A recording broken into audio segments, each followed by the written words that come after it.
Disappointments. I've been thinking about that word lately. Disappointments. I've been dealing with disappointments throughout my whole life, as I'm sure you have as well. It's quite ubiquitous among the human condition, no matter if you're male, female, non-binary, whoever you are, there are disappointments in life. There's quite a few of them. Now for me, I've been dealing with quite a few disappointments back to back to back recently. In fact, 2021 has been rather dismal for me. I used to think that I would grow old and look back at 2020 as being this pandemic year, and it wasn't nearly as bad as this year's been so far, just in regards to disappointments. And it got me to think about disappointments and board games, because board games are full of disappointments just like life is. I can recall a time where I was playing Ticket to Ride, and there's, for those of you that don't know the American map, there's one small spot between Seattle and Portland, I believe. One train. I needed one train to basically win the game. I didn't know that at the time, but I lost out on like 20 points because one train. I decided to do something else, and that spot got taken. And I didn't have enough time, I didn't have enough resources to be able to go around the game was over. I couldn't believe it. I actually took a picture and I put it on social media about how ridiculous this was. This just tiny an inch from here to here. That's all I needed. And I would have dominated that game. Dominated. I was so disappointed. There are disappointments in board games. There's disappointments in life. I guess we can sit back and think about the differences between the two, that just real life disappointments are real life. They impact you, they can impact your family, they can impact loved ones.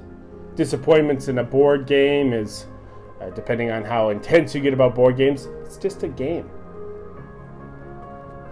But I subscribe to the theory that the emotion provoked in board games can be quite similar to the emotion provoked in real life. Maybe not exactly the same. I think we all can admit that losing an NPC in a D&D game is not quite as heavy as, losing your grandma in real life.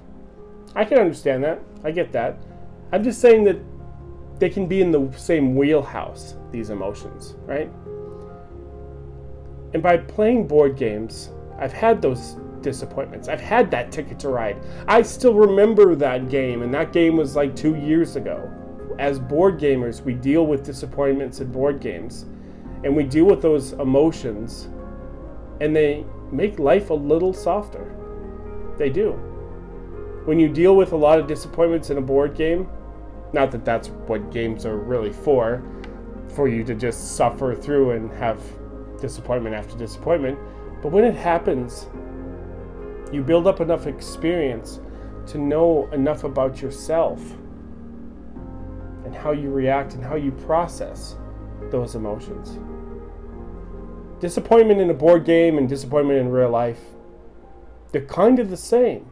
They're not really the same, but they can feel the same. And by experiencing those feelings, you understand how to kind of get over it.